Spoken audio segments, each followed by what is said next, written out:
And now I'd like to invite Mr. Mustafa Jabbar, President of BASIS, to share his visions for BASIS and his views on the future of Bangladeshi ICT industry. Ladies and gentlemen, please give a round of applause to the President of BASIS. বেসিসের 2 দশক পা দেবার 20 বছরের পদক্ষেপ নেবার এক ঐতিহাসিক মুহূর্তে আজকে বেসিস সফট এক্সপো 2017 উদ্বোধনী অনুষ্ঠানের পরম শ্রদ্ধেয় মহামান্য স্পিকার ডক্টর শিরিন শারমিন চৌধুরী আজকের অনুষ্ঠানে উপস্থিত বেসিসের তথ্য প্রযুক্তি খাতের খুব প্রিয় মানুষ মাননীয় পরিকল্পনা মন্ত্রী আহম মোস্তফা কামাল আমাদের ইন্ডাস্ট্রির অংশ আমাদের তথ্য প্রযুক্তি বিভাগের মাননীয় প্রতিমন্ত্রী জুনায়েদ আহমেদ পলক মঞ্চে উপবিষ্ট বেসিস সফট এক্সপো 2017 আহ্বায়ক সৈয়দ আলমাস কবির মাইক্রোসফট বাংলাদেশের সোনিয়া বশির কবির যিনি আমারও সহকর্মী বেসিস বোর্ডেরও পরিচালক আমার সামনে বিশেষ করে বেসিসের 4 জন প্রাক্তন সভাপতি উপস্থিত আছেন আমি নাম ধরেই বলতে চাই তহিদ ভাই আছেন সরওয়ার ভাই আছেন করিম ভাই আছেন শামিমা হাসান আছেন আমার সামনে একজন এমন মানুষ আছেন যার সামনে দাঁড়ালে আমার মাথা নিচু হয় আজিজ ভাই আছেন শেখ আব্দুল আজিজ আমরা এই যে 20 বছরে পা দিচ্ছি তার ছোট্ট একটু ইতিহাসও আছে আমি প্রথমেই 1 ফেব্রুয়ারি আমাদের ভাষার মাসে আমাদের ভাষা আন্দোলনের সুদীর্ঘ সময়কালের যারা সংগ্রাম করেছেন তাদের প্রতি ভাষা শহীদদের প্রতি বাংলাদেশের মুক্তিযুদ্ধে যারা শহীদ হয়েছেন তাদের প্রতি শ্রদ্ধা জানাই একই সাথে আজকে আমরা আমাদের বেসিসের প্রতিষ্ঠা লগ্নে একজন মানুষ আমাদের বেসিস বোর্ডে যুক্ত ছিলেন মাহমুদুর রহমান লাবলু তার প্রতি শ্রদ্ধা জানাই তাকে হারানোটা আমাদের জন্য অত্যন্ত বেদনাদায়ক আজকে এখানে বেসিস সদস্যরা আছেন তথ্য প্রযুক্তি খাতের আমার সহকর্মীরা আছেন বন্ধুরা আছেন আজকে আমি খুব ভাগ্যবান যে প্রকৃতপক্ষে তথ্য প্রযুক্তি খাতের পক্ষে কথা বলার জন্য আমার যে দায়িত্ব ছিল কিংবা আলমাসের যে দায়িত্ব ছিল সেই দায়িত্ব আমাদের 3 জন অতিথি পালন করেছেন আমি ইদানিংকালে লক্ষ্য করেছি আমাদের আইসিটি প্রতিমন্ত্রী জুনায়েদ আহমেদ পলক পরিকল্পিতভাবে করেন কিনা জানি না আমাকে কোনো কথা বলারই সুযোগ দেন না আমি সেই দিন অর্থমন্ত্রীর সামনে গিয়েছিলাম যথেষ্ট প্রস্তুতি নিয়ে যে একটা গরম বক্তৃতা দেব কিন্তু প্রতিমন্ত্রী মহোদয় আমার আগে বক্তব্য দিলেন তারপরে খুঁজে দেখলাম আমি আর কিছু বলতে পারি না শামীম সাক্ষী আছে আমাদের যে কথাগুলো ছিল সেই কথাগুলো জুনায়েদ আহমেদ পলক বলে দিয়েছেন এবং সেই কারণে আমরা ইন্ডাস্ট্রির পক্ষ থেকে এই তরুণকে স্বাগত জানাই ধন্যবাদ জানাই কৃতজ্ঞতা প্রকাশ করি এই রকম একটি আইসিটি বান্ধব পরিবেশ গড়ে তোলা একটু হিসাব করে দেখেন আমাদের প্রধানমন্ত্রীর চাইতে তথ্য প্রযুক্তি বান্ধব প্রধানমন্ত্রী বোধ হয় না দুনিয়াতে আর একজনও আছেন আমাদের অর্থমন্ত্রী তার কাছে তথ্য প্রযুক্তি বিষয়ক কোনো প্রস্তাব পেশ করার পরে মুখ ফিরিয়ে নিয়েছেন তিনি এটা আমার স্মৃতিতে কাজ করে না আমাদের পরিকল্পনা মন্ত্রী তার কাছে আমরা এমন সব জিনিস উপস্থাপন করতে পারি যেগুলো হয়তো অনেকে চিন্তাও করতে পারেন না আর জুনায়েদ আহমেদ পলক আমার ধারণা বেসিসের একটি আজীবন সদস্যপদ তাকে দেওয়া উচিত কারণ আমাদের পক্ষে বলার জন্য এই রকম মানুষ আর আমি একটাও এখন পর্যন্ত দেখি নাই আমি একটু দুইটি কথা বলতে চাই প্রথমত হচ্ছে আজিজ ভাই আপনার প্রতি শ্রদ্ধা জ্ঞাপন করি তার কারণ হচ্ছে আমাদের যারা নবীন সদস্য তারা অনেকেই জানেন না 1997 সালে বাণিজ্য মন্ত্রণালয়, তখন তোফায়েল আহমেদ সাহেব বাণিজ্য মন্ত্রী ছিলেন, তিনি একটা টাস্ক ফোর্স গঠন করেছিলেন how to export software from Bangladesh এই শিরোনামে। ডক্টর জামিলুর রেজা চৌধুরী সেই টাস্ক ফোর্সের প্রধান ছিলেন এবং তার নেতৃত্বে আমরা একটা ছোট্ট দল কাজ করছিলাম। আমি স্মৃতি থেকে বলছি, আজিজ ভাই ওই রিপোর্টটার ড্রাফটিংটা করেছিলেন, যে ড্রাফটিংয়ের উপরে আমি কৃতজ্ঞতার সাথে বলি তার দুটো সুপারিশ, ঐতিহাসিক দুটো সুপারিশ ছিল। 1 নম্বর সুপারিশ ছিল কম্পিউটারের উপর থেকে শুল্ক এবং ভ্যাট প্রত্যাহার করা, যেটি আমাদের প্রধানমন্ত্রী 98-99 সালের বাজেটে বাস্তবায়ন করেছিলেন। আরেকটি সুপারিশ ছিল সফটওয়্যার এবং সেবা খাতের জন্য একটা বাণিজ্য সংগঠন গড়ে তোলার। সেই বাণিজ্য সংগঠন কিন্তু বেসিস, এবং এই কারণে বেসিসের আমাদের প্রাক্তন নেতৃবৃন্দ, বিশেষ করে প্রথম সভাপতি আমাদের তৌহিদ ভাই এখানে আছেন, আমরা বেসিস সদস্যরা আমাদের এই 20 বছরে পা দেয়াটাকে গর্বের সাথে উপলব্ধি করছি এবং আমাদের যারা নেতৃত্ব দিয়েছেন তাদের প্রতি কৃতজ্ঞতা প্রকাশ করছি। প্রিয় বন্ধুরা, আমাদের এই আলোচনা যখন করতে যাই তখন কিছু কিছু বিষয়ে আমাদের একটু বিভ্রান্তিও তৈরি হয়। যেমন আমরা সফটওয়্যার রপ্তানি করি কত, আমরা কিছুদিন আগ পর্যন্ত এটা জানি, বাংলাদেশ ব্যাংক থেকে হিসাব এসছে আমরা $154 মিলিয়ন রপ্তানি করি। এই হিসাবটাই ইপিবি ঠিক হুবহু বাংলাদেশ ব্যাংকের হিসাবটাই দিয়ে থাকে। আমরা সেদিন একেবারে স্পেসিফিক্যালি বলি, অর্থমন্ত্রীর সাথে মিটিং করতে গিয়ে আমার পাশেই বাংলাদেশ ব্যাংকের ডেপুটি গভর্নর বসা ছিলেন, উনি একটা কাগজ হাতে নিয়ে বসা ছিলেন। আমি ওনার কাগজটা দেখে খুব বিস্মিত হলাম যে আমরা কেন $154 মিলিয়ন বাংলাদেশ ব্যাংকের হিসাব পাই। এই হিসাবটা ওই কাগজের মধ্যেই আছে। বিষয়টা কি? বিষয়টা হচ্ছে বাংলাদেশ ব্যাংক হিসাবটা করে সি ফর্মের তথ্যের ভিত্তিতে। সি ফর্মে কি কি খাতের রপ্তানি আছে? একটা আছে ডেটা প্রসেসিং, আরেকটা আছে কনসালটেন্সি, আরেকটা আছে সফটওয়্যার। আমরা যারা তথ্য প্রযুক্তি খাতের তারা আমরা জানি যে এখন ডেটা প্রসেসিং অথবা কনসালটেন্সিতে আমার রপ্তানির সীমানাটা রিয়েল অর্থে খুব একটা উল্লেখযোগ্য পর্যায়ের না। সফটওয়্যারের রপ্তানিটাও এই রকম যে আমরা সফটওয়্যারের চেয়ে অনেক বেশি সেবা রপ্তানি করি। মজার বিষয় হচ্ছে তার মানে সেবাটা আমার বাংলাদেশ ব্যাংকের রিপোর্টে আসেই না। আমি আইটি এনেবল সার্ভিসের যে রপ্তানিটা করি তার অন্তর্ভুক্তই হয় না, কারণ সি ফর্মে তো তার কোনো ঘরই নেই।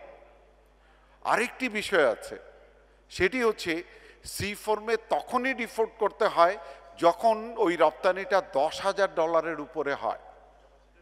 আমরা যদি নিজেদের দিকে তাকাই, আমি বাংলাদেশ ব্যাংকের ডেপুটি গভর্নর মহোদয়কে বলেছি যে আপনি একটু আমার ইন্ডাস্ট্রির দিকে তাকিয়ে দেখেন, আমার কখনো কখনো $50 বিল হয়, $100 বিল হয়, $500 বিল হয়, $1,000 বিল হয়। তার মানে হচ্ছে ব্যাংকগুলো আপনাকে আমার এই 50 থেকে $9,999 কোনো হিসাবই আপনার কাছে দেয় না। তাহলে আপনার হিসেবে তো $154 মিলিয়ন হবেই। আমাদের হিসেবে কি করে 700 মিলিয়ন ক্যালকুলেট করেছি? আমরা আমাদের বেসিস সদস্যদের 382 জনের কমপ্লায়েন্স ফর্ম থেকে হিসাব করে ডেটা বের করে দেখেছি যে আমাদের 382 জন সদস্য $594 মিলিয়ন রপ্তানি করে। আমার সদস্য সংখ্যা 1031। আমার সদস্যের বাইরে আরও 500-600 প্রতিষ্ঠান রয়ে গেছে, তার বাইরে রয়ে গেছে ফ্রিল্যান্সাররা। তাদের সমস্ত হিসাব করে আমরা একদম কনজারভেটিভ ওয়েতে দেখেছি যে $700 মিলিয়ন নিচে আমার রপ্তানি হতে পারেই না। সুতরাং এই বিষয়টি খুব স্পষ্ট করে বলা দরকার। বাংলাদেশের রপ্তানিকে ছোট করে দেখিয়ে বোধহয় কারো কোনো লাভ নেই। আরেকটি বিষয়ে বলা দরকার, আমরা বিশেষ করে এই দৃষ্টি আকর্ষণ করতে চাই, রপ্তানির তো গুণগত মান আছে। কারণ কি? কারণ আমি যখন পোশাক রপ্তানিটা দেখি তখন কিন্তু $100 ভিতরে $90 চলে যায় আমার কাপড়, সেলাই, বুতাম এবং অন্যান্য বস্তুগত সম্পদের উপরে।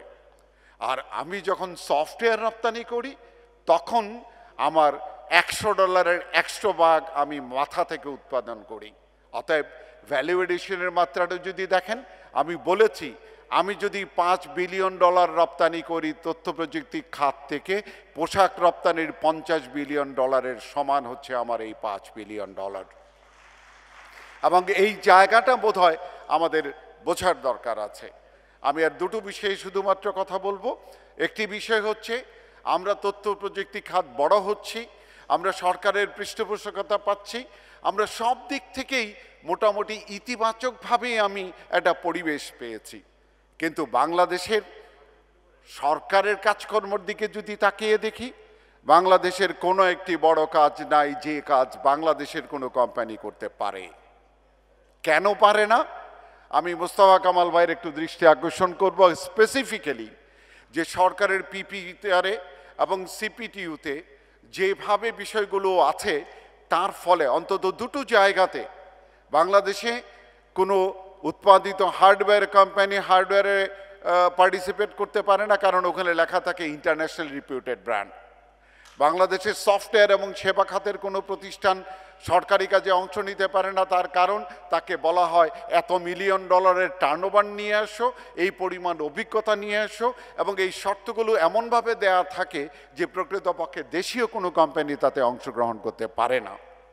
আমি অনুরোধ করব কামাল ভাই যে আমাদের বাংলাদেশের ছেলে মেয়েদেরকে, আমাদের সন্তানদেরকে, আমাদের প্রতিষ্ঠানকে আমরা যদি আমাদের কাজ করতে না দেই, আমাদের ডিজিটাল বাংলাদেশ যদি আমরা না গড়ে তুলতে পারি, তাহলে কিন্তু একসময় গিয়া বাংলাদেশ ব্যাংকের ঘটনাই ঘটবে।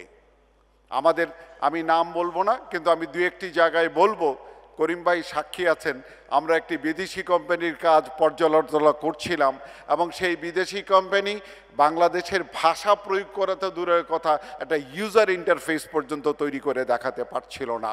সেই রকম প্রতিষ্ঠান কিন্তু বাইরে থেকে এসে বাংলাদেশে কাজ করে যাচ্ছে। একইভাবে মেশিন রিডেবল পাসপোর্টের আমার নিজের অভিজ্ঞতা তাতে আমি বুঝতে পারি আমরা বহু জায়গাতে বহুজনকে কাজ দিয়ে জিম্মি হয়ে বসে আছি, যেখান থেকে পরিবর্তিত হয়ে আমি নতুন পরিস্থিতিতে আসতে পারি না। কিন্তু একটি জায়গা স্পষ্ট, আমার দেশের কোনো প্রতিষ্ঠান, আমার দেশের কেউ যদি এই কাজটি করত, বাংলাদেশ সরকার ইনফ্যাক্ট ঘর থেকে তুলে আনে বলতে পারবো আমার এটা ফিক্স আপ করে দাও। আমাকে কিন্তু এখন তাকায় থাকতে হয় আকাশের দিকে অথবা 5 স্টার হোটেলের দিকে। ওইখান থেকে আমরা মুক্তি চাই, এবং খুব স্পষ্ট করে বলতে চাই যে এই কথাটি মোস্তফা কামাল ভাই এই মঞ্চে বসে বলছেন, আমি ভুল ত্রুটি করব, আমার দেশের কাজ করে ভুল ত্রুটি করব, আমি আমার অভিজ্ঞতা অর্জন করব, আমার দেশের কাজ করে আমি অভিজ্ঞতা অর্জন করব। এবং আরেকটি কথা বলতে চাই, আমরা এখন আর সেই ছোট দেশটি নেই, আমরা বিদেশে কাজ করি, পৃথিবীতে সেবা রপ্তানি করি। আমাদের ছেলে মেয়েরা নেপালে কাজ করছে, ভুটানে কাজ করছে, জাপানে কাজ করছে, পৃথিবীর সকল মহাদেশে কাজ করছে, এবং আমরা পৃথিবীর বহু দেশের টেলকোদেরকে আমরা শুধুমাত্র তাদের বিলিং সিস্টেম না, এন্টায়ার সিস্টেমের ভিতরে কাজ করাতে পারছি। আমাদের ছেলে মেয়েদের যোগ্যতার উপরে আস্থা রাখার জন্য আমি নিঃসন্দেহে এই অনুরোধ করব। আমি একটি বিষয়ে অনুরোধ করব, সেটি হচ্ছে আমরা খুব সাম্প্রতিককালে এই বিষয়টা লক্ষ্য করেছি, আমাদের জন্য ইন্টারনেট খুব জরুরি একটি বিষয়। আমাদের দেশে শতকরা 95% মানুষ ইন্টারনেট ব্যবহার করে, মোবাইলের উপরে নির্ভর করে। কিন্তু এমন একটি পরিস্থিতি দাঁড়িয়ে গেছে যে আমরা দেখতে পাচ্ছি যে যারা ইন্টারনেট সেবা দেওয়ার কথা তারা নিজেরাই চাল ডালের কোম্পানি খুলে বসে আছে, অথবা তারা আমাদের যে সার্ভিস এরিয়া আছে সেই সার্ভিস এরিয়ার ভিতরে আছে। বিশেষ করে আমি ই কমার্সের ক্ষেত্রে দৃষ্টি আকর্ষণ করতে চাই যে আমাদের ছোট ছোট পুঁজি নিয়ে একটি মেয়ে তার নিজের ঘরে বসে থেকে ফেসবুকের একটা পেজ খুলে অথবা একটা পোর্টাল খুলে একটা ই কমার্স সাইট খোলে, হাজার হাজার ছেলে মেয়ে এই উদ্যোগগুলো নিয়ে আসছে। আমরা অনুগ্রহ করে তাদেরকে যেন রক্ষা করি, রাঘব বোয়ালরা যেন এই ছোট ছোট পোনা মাছগুলোকে খেয়ে ফেলতে না পারে, সেই জন্য আমি রাষ্ট্রের কাছ থেকে নিরাপত্তা চাই। আমি যদি ওই জায়গাতে আমার দেশে নিরাপদ থাকতে না পারি, তাহলে আমি কোথায় গিয়ে দাঁড়াবো? আমার দেশের শিক্ষিত তরুণদের কর্মসংস্থানের একটি বড় ক্ষেত্র হচ্ছে এই জায়গাটায় আমি প্রত্যাশা করব যে আমাদের যেন অবশ্যই সরকারি সহায়তা যতটুকু থাকা দরকার। এবং এই ক্ষেত্রে খুব স্পষ্ট করে বলতে চাই, আমাদের ইন্টারনেটের ক্ষেত্রে কিন্তু চরম বৈষম্যের মধ্যে বিশ্বাস করি। আমরা আমাদের বলছি আমাদের দেশে 3G আছে, কিন্তু আপনি আপনার মোবাইল ফোনটা ওপেন করে দেখেন 512 kbps এর ব্যান্ডউইথ সাবস্ক্রাইব করেছি, আমি 2 kbps ব্যান্ডউইথও পাই না।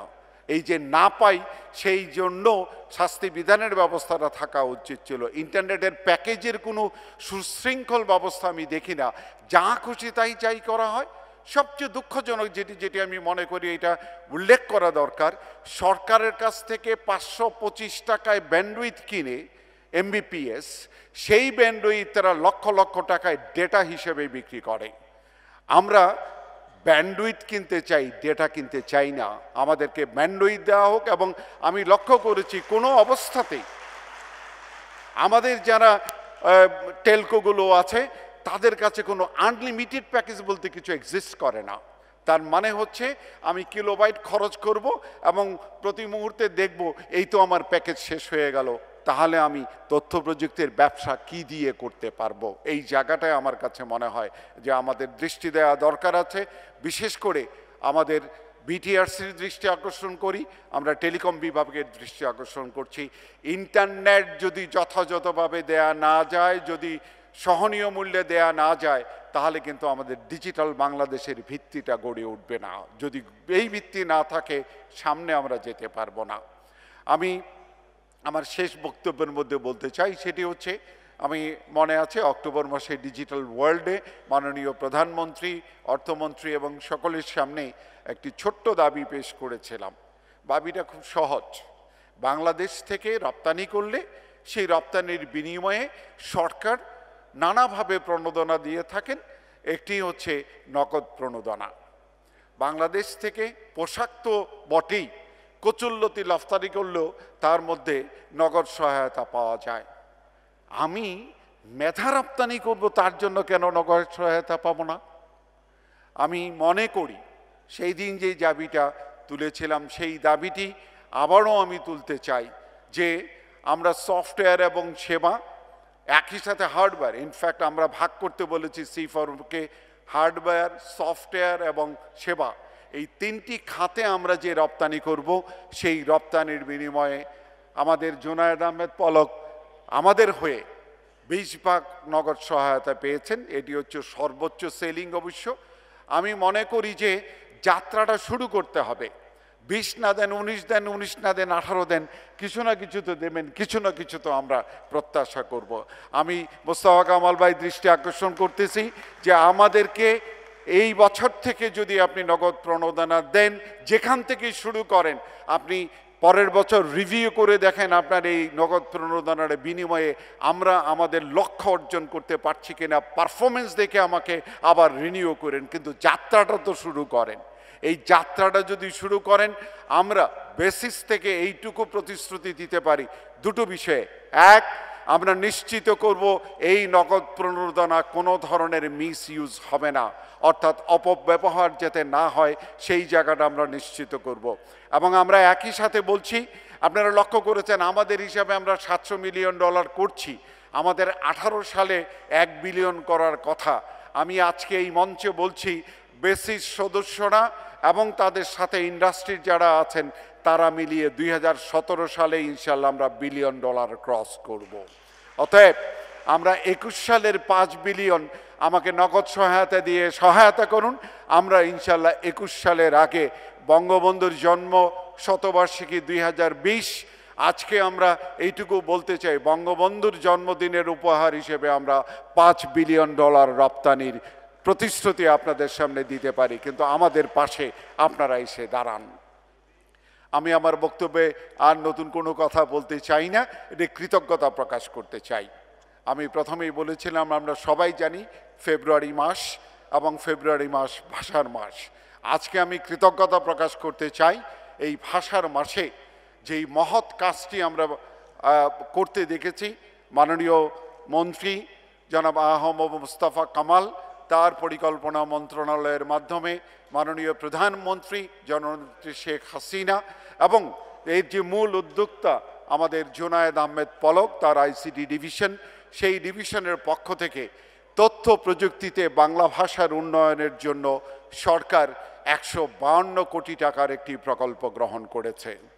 এই 152 কোটি টাকার প্রকল্পের অনুমোদনের চিঠি আমি জানি গতকাল তথ্য প্রযুক্তি বিভাগে পৌঁছেছে এবং এই প্রকল্পের অধীনে মোট 16টি টুলস ডেভেলপ করা হবে, যেই 16টি টুলস ডেভেলপ করার ফলে আমাদের সকলের প্রিয় মাতৃভাষা বাংলা, এই বাংলা পৃথিবীর শ্রেষ্ঠতম ভাষাগুলোর সমকক্ষভাবে সকলের প্রতিবন্ধীদের সহ এই দেশ সহ 35 কোটি বাংলা ভাষাভাষীর জন্য একটি বিশাল সুযোগ অবারিত করে দিচ্ছে।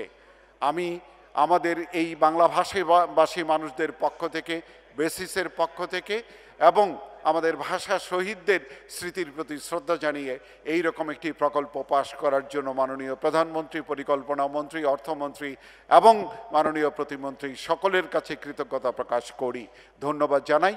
এবং একই সাথে আজকে আমরা বেসিসের সফট এক্সপোকে 2012 সালের পরে আলাদাভাবে নতুন করে আবার একটি যাত্রা শুরু করতে সক্ষম হয়েছি। এই যাত্রা পথে বেসিস সদস্যরা সবচেয়ে বেশি অগ্রণী ভূমিকা পালন করেছে। আপনারা শুনলে অবাক হবেন, এই প্রযুক্তি খাতে যে রূপান্তরটা, এই রূপান্তরটা আমরা এই মেলাতেও দেখতে পেয়েছি। আমাদের মেলায় যারা অংশগ্রহণ করছে তাদের মধ্যে শতকরা প্রায় 60% আছে যারা প্রথমবারের মতন এরকম সফট এক্সপোতে অংশগ্রহণ করছে। তার মানে হচ্ছে এটি নতুন প্রজন্ম জেগে উঠেছে, যে এই নতুন প্রজন্ম বাংলাদেশকে এই রূপান্তরের দিকে নিয়ে যাবে। একই সাথে আমি আমাদের যারা স্পন্সর হিসেবে কাজ করেছেন, প্লাটিনাম স্পন্সর মাইক্রোসফট, 2 হ্যাটওয়ালা সোনিয়া বশির কবির এখানে আছেন, তাকে এবং তার কোম্পানিকে, বিশেষ করে মাইক্রোসফটকে আমি একটু বেশি ধন্যবাদ দেবো এই কারণে, মাইক্রোসফট একটি বিশ্বখ্যাত বিশ্বসেরা সফটওয়্যার কোম্পানি এবং সম্ভবত বাংলাদেশে সবচেয়ে বড় সহায়তাটা এই বেসিস সফট এক্সপোতে মাইক্রোসফট করেছে। সোনিয়া, মাইক্রোসফটকে অনেক অনেক অভিনন্দন, অনেক অনেক ধন্যবাদ এবং কৃতজ্ঞতা, কারণ মাইক্রোসফটের সহায়তা আমাদেরকে দৃঢ়তার সাথে এইখানে দাঁড়ানোর শক্তি জুগিয়েছে। একই সাথে আমাদের গোল্ড স্পন্সর সিটি ব্যাংক, আমাদের সিলভার স্পন্সর এবি ব্যাংক, দুটি ব্যাংকই আমাদের সাথে অত্যন্ত দৃঢ়ভাবে আবদ্ধ হয়েছে, তাদেরকে অভিনন্দন জানাই। আমাদের ই কমার্স পার্টনার র্যাঙ্কস্টেল, আমাদের ইন্টারনেট পার্টনার আমরা, ফিনটেক পার্টনার ফ্লোরা সিস্টেম এবং একই সাথে সরকারের আরেকটি সংস্থা বাণিজ্য মন্ত্রণালয়ের বিপিসি, আমাদের আসলে আইবিপিসি আমরা বলি, এবং তার বাইরেও আমাদের কাসপারস্কি, আমাদের টেকনোবিডি, আমাদের স্মার্ট টেকনোলজি এবং ডিজি বাংলা সহ অনেকে আমাদের এই সফট এক্সপোর সাথে যুক্ত হয়েছেন। আমাদের যারা ভলান্টিয়ার, আমাদের যারা কর্মী এবং আমাদের যারা আয়োজক, তাদের সকলকে ধন্যবাদ দেই। একই সাথে আমি মনে করি যে আজকে আমরা যে যাত্রাটি শুরু করেছি সেই যাত্রার প্রেক্ষিতটি হচ্ছে এই রকম। 2017 সালে আমাদের অনেকগুলো ইভেন্টস আছে, আমরা আমাদের এই ইভেন্টসগুলোর মধ্যে একটি বড় ইভেন্টের উল্লেখ করে আমি আমার বক্তব্য শেষ করব। সেটি হচ্ছে 2017 সালে আমরা প্রথমবারের মতন এপিকটা অ্যাওয়ার্ডসের আয়োজন করছি ডিসেম্বরের 5 থেকে 8 তারিখে।